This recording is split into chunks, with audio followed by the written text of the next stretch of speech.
Ligi y'eggwanga ey'oku ntikko eya Uganda Premier League ezzeemu okuzannyibwa olwaleero n'emipiira 8 egizannyiddwa ku bisaawe eby'enjawulo. Ogumu ku mipiira gino gubadde wakati wa KCCA FC ng'ekyazizza BUL FC ku kisaawe ekya Philip Omondi Stadium e Lugogo. Omupiira guno gugenze okukomekkerezebwa nga bannyinimu aba KCCA FC be baguwangudde ggoolo emu ku bwereere eteebeddwa Alan Okero. I'm very much happy because the boys have fought tooth and nail. The game wasn't easy. Our opposition planned. Really, it was a very hard nut to open.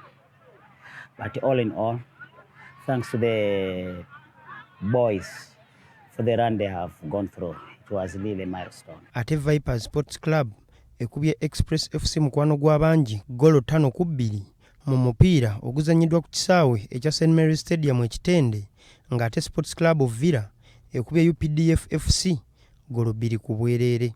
Ttiimu ya Vipers Sports Club y'ekyakulembedde ekimeeza kya liigi eno ng'erina obubonero 49 okuva mu mipiira 26 ng'esinga KCCA FC eri mu kifo ekyokubiri ggoolo 6 ne Sports Club of Villa eri mu kifo ekyokusatu ggoolo 15 ng'obubonero babwenkanya.